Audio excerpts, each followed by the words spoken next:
Boa noite, amados irmãos. Que a graça e a paz do nosso Senhor Jesus esteja sobre todos nós, sobre as nossas vidas. Estamos na presença do Senhor e, como eu tenho dito aos irmãos, é sempre uma responsabilidade muito grande. Dependemos totalmente da graça do Senhor para expor sua palavra e esperamos que o Senhor nos fale, que o Senhor nos corrija e que sejamos assistidos, pelo seu Espírito, com iluminação, para podermos compartilhar com os irmãos um pouco da palavra do Senhor. Nós estávamos todos na expectativa, de continuarmos sendo ministrados com a exposição da Epístola aos Gálatas, mas como o Cleito já adiantou aos irmãos, nosso pastor está impossibilitado e nós temos à disposição, meus irmãos, apesar de nossas limitações, de atender a obra do Senhor, de atender a necessidade da igreja. Eu gostaria de convidá-los para a leitura no Evangelho de Mateus, conforme nos escreveu Mateus, capítulo 26,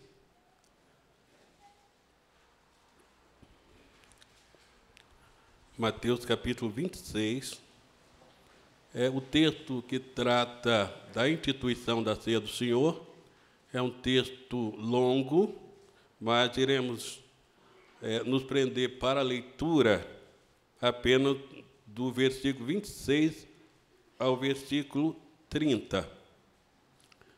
Depois consideraremos o contexto como base para a nossa exposição nesta noite a respeito de como é importante compreender a ceia do Senhor.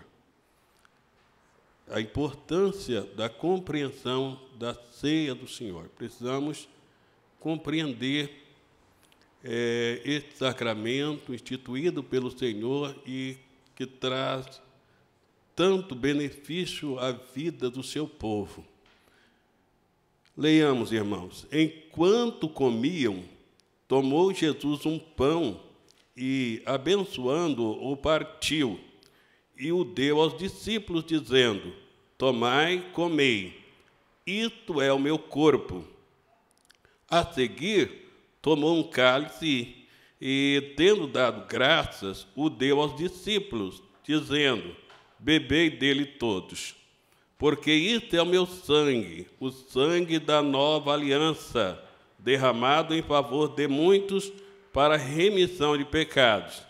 E digo-vos desta hora em diante, que desta hora em diante não beberei deste fruto da videira, até aquele dia em que eu hei de beber novo convosco no reino de meu Pai.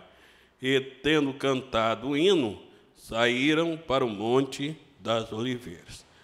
Oremos ao Senhor, meus irmãos. Pai Celestial, mais uma vez, nos elevamos a Ti, Senhor, em oração. Te louvamos por Tua bondade, Tua graça, ó Deus, por Tua soberania, porque Tu és, de fato, nosso Pai, gracioso, bondoso e que nos assiste em todos os nossos momentos, circunstâncias. Ao Teu nome, Senhor, toda honra e toda glória. Pai Celestial, neste momento peço a Tua ajuda, o Teu auxílio, que o Teu Espírito Santo, ó Pai, venha iluminar minha mente, que não seja eu obstáculo, Senhor, para aquilo que o Senhor quer falar à Tua igreja nesta noite. Ó Senhor, apesar de mim mesmo, conto com o Teu auxílio, com a Tua assistência, ó Deus. Que a Tua igreja seja abençoada e edificada pelo poder da Tua palavra. Oramos, ó Pai, te agradecemos em nome de Jesus. Amém. Meus irmãos, então temos diante de nós um texto bastante conhecido, de fato, não é? E que trata a respeito da instituição da ceia do Senhor. Nós sabemos que até aquele momento havia a celebração da Páscoa. Hoje, inclusive, pela manhã, na Escola Bíblica Dominical, nós aprendemos a respeito disso, E, de uma forma bastante interessante, o comentarista e o pastor Luiz Roberto, expondo, mostrou a importância da libertação do povo de Israel, do cativeiro egípcio, e como o Senhor graciosamente agiu, livrou o seu povo e instituiu a Páscoa, que consistia num memorial a respeito daquele dia extraordinário em que o Senhor agiu de forma poderosa e libertou o seu povo. E desde então, por ordenança, por mandamento do Senhor, o povo de Israel, então, anualmente, passou a celebrar a Páscoa. As gerações futuras deveriam ter o conhecimento de que aquela celebração era uma lembrança daquele dia em que o Senhor libertou o seu povo, lhe deu liberdade e triunfou sobre os deuses do Egito e sobre os inimigos do seu povo. Mas agora chegamos já à última noite do Senhor entre os seus discípulos, e então é Páscoa.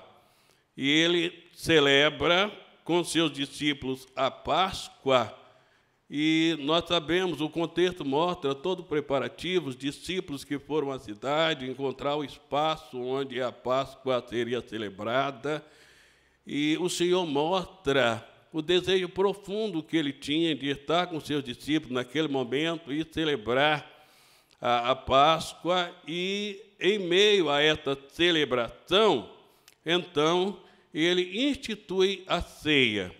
E essa instituição passa a ser um sacramento permanente para a sua igreja e deve ser celebrado sempre com a perspectiva não apenas de um memorial, não apenas da recordação de sua morte, do seu sacrifício e sua ressurreição, mas também tendo em vista a perspectiva do seu retorno, da sua volta. À medida que nós celebramos a ceia, nós, além de lembrarmos, além de celebrarmos a morte do Senhor, nós anunciamos a sua vinda, não é? E nós que temos a nossa convicção na perspectiva reformada, né, da doutrina reformada, nós compreendemos que não se trata a ceia apenas de uma reunião solene, apenas de um momento, apenas de um ato na agenda da igreja, mas é um momento especial em que o Senhor nos assegura a sua presença de uma forma espiritual, de uma forma singular, e que nós compreendemos claramente que, à medida que participamos e à medida que cercamos a mesa do Senhor, nós encontramos força, nós encontramos vigor, rejuvenescimento, né, para a nossa fé, para a nossa vida, e com isso glorificamos o Senhor. Então, nós vemos que, para compreendermos corretamente a ceia, a sua importância, nós precisamos prestar atenção no significado das palavras que o Senhor usa ao instituí-la. O texto nos diz que, no versículo 26 e 27, que enquanto comiam, tomou Jesus um pão e, abençoando-o, partiu e o deu aos discípulos, dizendo: tomai e comei, isto é o meu corpo. A seguir, tomou um cálice e, tendo dado graças, o deu aos discípulos, dizendo: bebei dele todos, porque isto é o meu sangue, o sangue da nova aliança, derramado em favor de muitos para a remissão de pecados. Então, a controvérsia ao longo da história gira muito em torno do significado dessas palavras. O que o Senhor quis dizer quando afirmou: este é o meu corpo e este é o meu sangue? Qual significado tem essas palavras? E em torno disso, ao longo da história da igreja, houve muita controvérsia, muita discussão, porque já nos dias que antecedeu a Reforma, a Igreja Católica já havia definido a questão, a doutrina, o erro doutrinário da transubstanciação, que no momento da celebração, o pão, os elementos da ceia, o pão e o vinho, eles de fato se transformavam no corpo, na carne e no sangue do Senhor, né? E, vindo a reforma, inicialmente Lutero não fez uma alteração considerável nessa questão, porque, apesar de rejeitar a transubstanciação, ele chegou a admitir a consubstanciação, que o Senhor estava presente nos elementos, ou seja, não havia uma transformação dos elementos em carne, realmente sangue, mas que o Senhor estava presente nos elementos. Mas, como nós sabemos, a reforma foi um processo, ela não se deu apenas em um ato, né? E Calvino e outros reformadores trataram, então, de trazer uma elucidação e uma definição mais coerente, mais correta, e que nós compreendemos que tem a sua base nas Escrituras, que é o fato de que não há transubstanciação nem consubstanciação, e que os elementos eles são representativos, não no sentido de que é apenas um memorial, é apenas uma representação, mas que quando a igreja se reúne para celebrar a ceia do Senhor, a presença do Senhor deve ser crida, deve ser aceita como algo real, como algo singular, como algo espiritual. Lembrando-nos das palavras do Senhor, dizendo aos seus discípulos, Lucas nos diz isto, né? Que ele afirma: eu desejei muito participar convosco, né?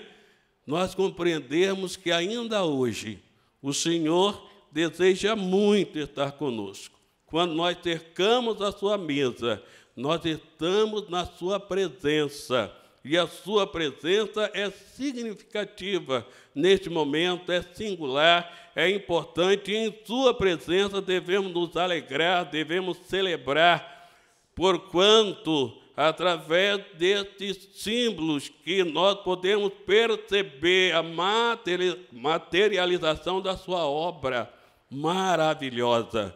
O Evangelho pode ser visto, pode ser apalpado, quando nós tomamos os elementos, porque é uma demonstração material daquilo que é invisível, daquilo que é intangível e que, de fato, traz resultados maravilhosos, traz força, traz graça para com as nossas vidas, para as nossas vidas. É um meio de graça que nós não podemos negligenciar. Para compreendermos, então, também essas palavras, é importante, irmãos, lançarmos mão de uma regra, um princípio da hermenêutica bíblica, que diz que um dos critérios que devemos levar em conta quando interpretamos um texto é procurar saber como os primeiros ouvintes entenderam. Então, a questão é como os discípulos entenderam essas palavras de Jesus. Quando ele disse, este é o meu corpo, este é o meu sangue, o que eles entenderam? Não é? Nós não percebemos nenhuma reação estranha da parte dos discípulos. Como judeus, eles sabiam que a lei de Deus, que a lei de Moisés, proibia o comer carne com sangue. Logo, eles entenderam perfeitamente que não era disso que o Senhor estava falando. Eles entenderam perfeitamente que tratava de uma figura, era algo figurativo. Então, a compreensão das palavras do Senhor gira em torno da compreensão que tiveram os seus discípulos. E é a compreensão que nós devemos ter. Então, não podemos admitir essa ideia de que os elementos possuem em si mesmo algum poder, alguma coisa mística. Não, eles não possuem, né? Eles são figuras de uma realidade, né? E que deve nos levar a compreender aquilo que o Senhor claramente quis dizer aos seus discípulos, ainda que usando figuras. Eles, então, têm um caráter representativo, os elementos em si. Embora a celebração em si, a ceia do Senhor, o sacramento, vá além disso, pois assegura-nos a presença espiritual de Cristo entre nós. Uma vez que nós compreendemos, ou uma vez que nós tenhamos a compreensão correta, irmão, do significado dessas palavras, do que significam os elementos, nós devemos avançar para a questão de qual o propósito, qual o objetivo do Senhor ao instituir este sacramento, ao instituir a ceia. Por qual razão a igreja deve, ao longo da sua história, celebrar este ato, né? Fazer isto em memória dele de forma permanente. No início da igreja cristã, nós temos base para acreditar que esta celebração era semanal. Nos parece, através dos relatos de Atos, que a igreja se reunia todo o primeiro dia da semana para o culto a Deus, e no culto também celebrava a ceia do Senhor. Ao passar dos anos, este período de tempo entre uma celebração e outra foi aumentando, e hoje nós, por exemplo, compreendemos ser um mês, um período entre uma ceia e outra como mais adequado, e o pastor Luiz Roberto tem dito algumas vezes aqui que esse tempo, esse espaço de tempo é importante até mesmo por causa da tendência que nós temos de tornar a coisa muito vulgar, de não dar devida atenção, né? Se torna uma rotina. Mas o fato é que é dever da igreja celebrá-la sempre. É dever de cada membro da igreja estar presente na ceia do Senhor. Por quê? Com qual objetivo o Senhor a instituiu? Em primeiro lugar, no sentido negativo, nós precisamos afirmar, irmãos, que a ceia do Senhor não é um sacrifício, não é? Como os romanistas afirmam que em toda ordem, em toda celebração, o Senhor está sendo oferecido em sacrifício, né?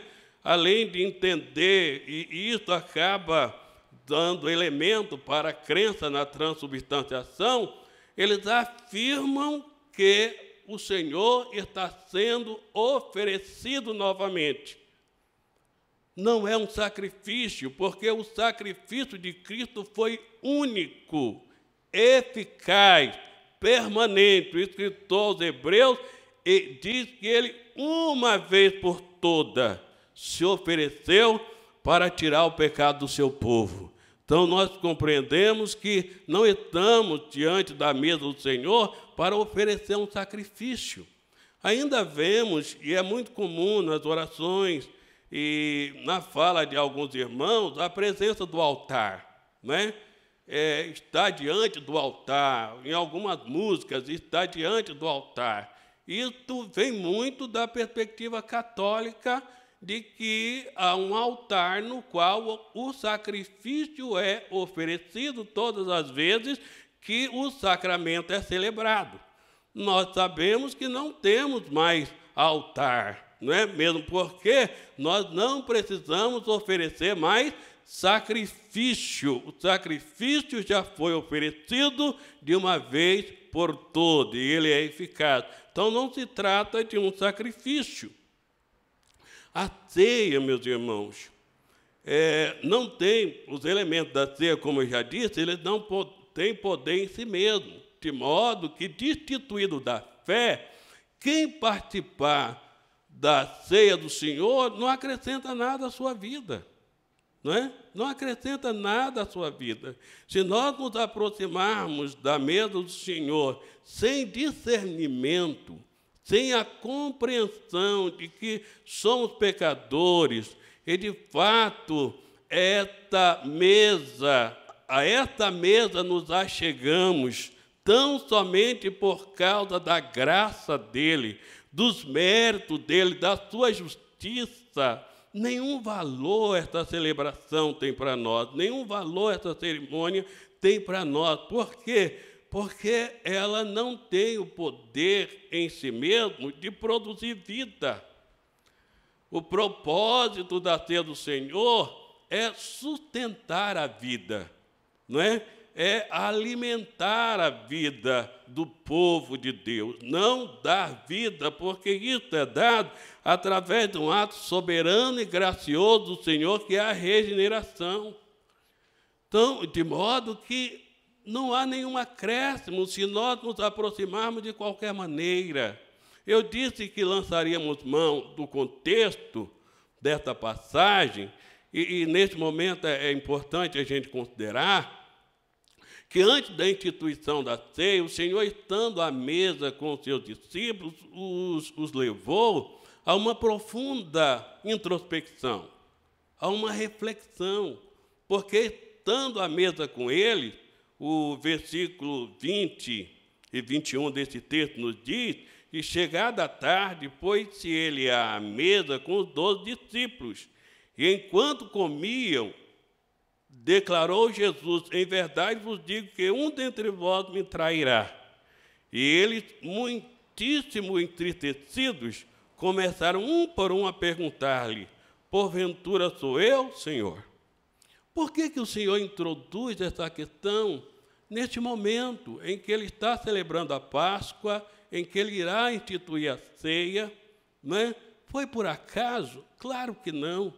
Nenhum dos atos do Senhor ocorreu por acaso, em tudo ele teve um propósito.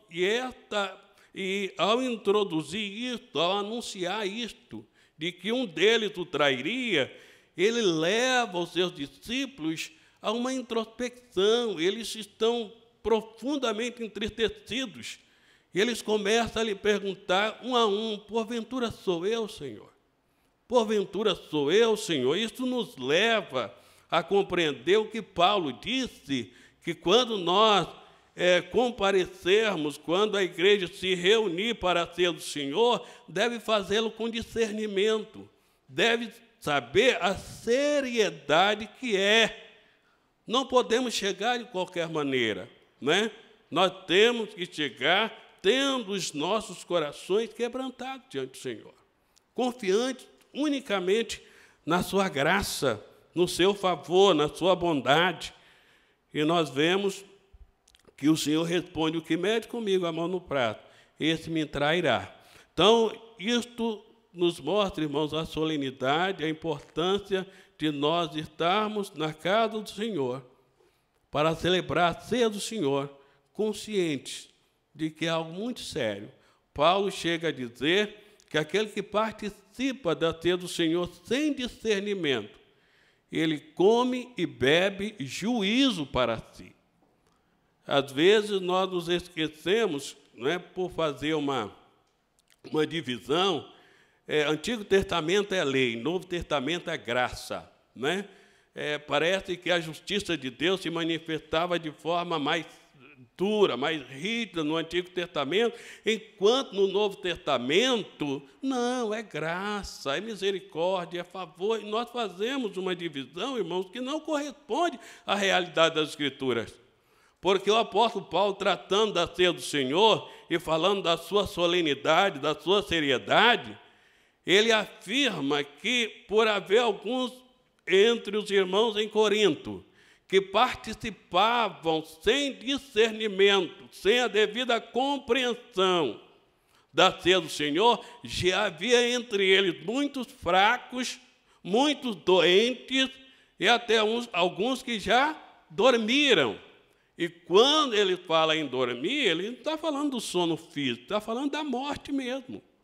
Pessoas que já morreram, porque o Senhor trata de forma séria o seu povo, especialmente em se tratando da ceia do Senhor.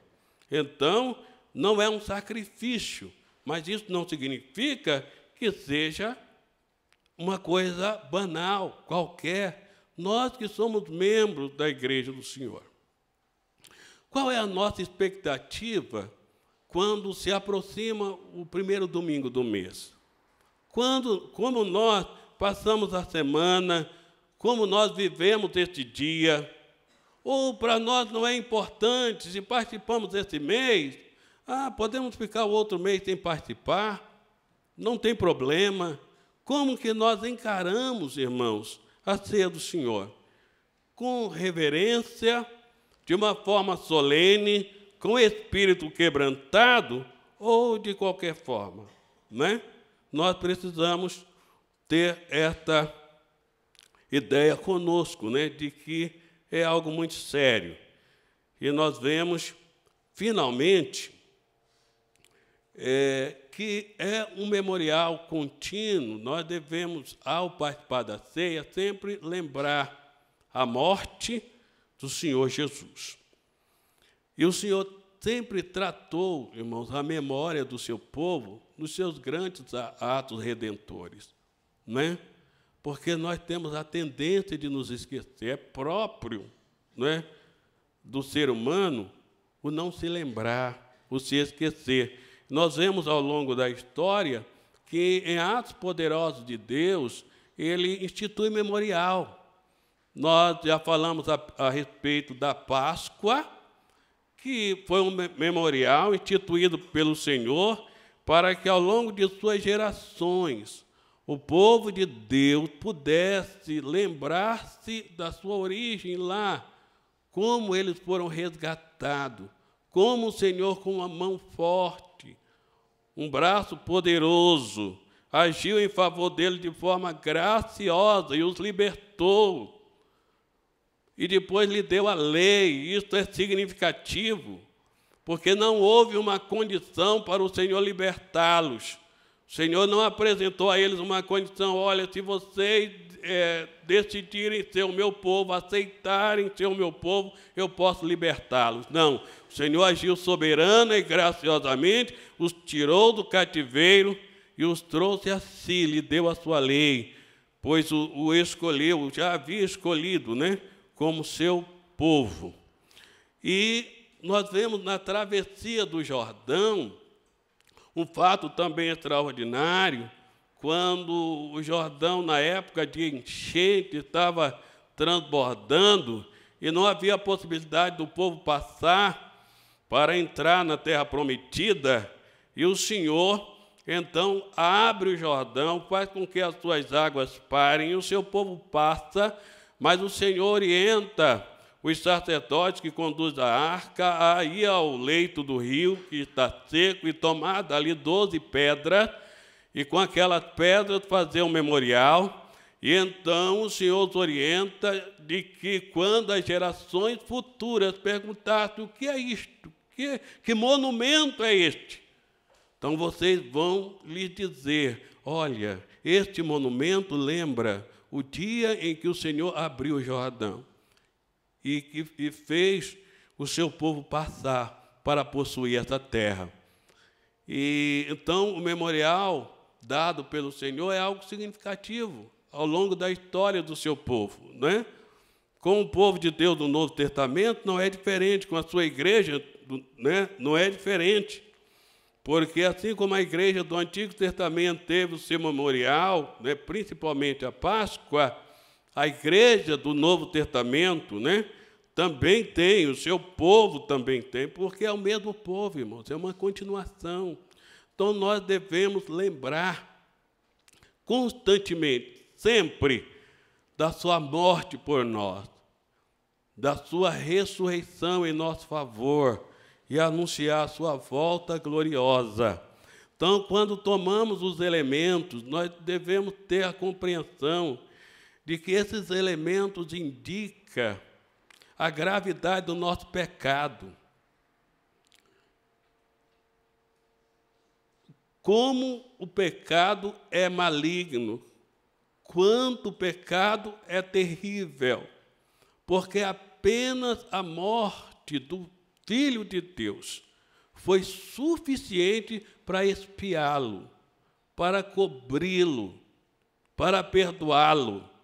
Então, este pão partido, né, este suco, né, esse produto, né, da videira, ele mostra para nós o quanto o pecado é grave, o quanto o pecado é terrível. Foi por causa do pecado que o corpo dele foi partido. Foi por causa do pecado que o sangue dele foi derramado. Então, nós não podemos tomar esses elementos em nossas mãos como sendo algo qualquer, como tendo nenhum significado. Isto é profundo demais. Isto é muito sério. Então, ao tomar esses elementos, nós nos lembramos do fato de que nós não poderíamos cobrir o nosso próprio pecado, não havia nada que pudéssemos fazer. Mas ele se deu a si mesmo. E ele se deu completamente. E ele se deu voluntariamente, graciosamente, por nós, para nos redimir de todo pecado. Então, isto deve nos levar, irmãos, a estarmos quebrantados diante dele, não é?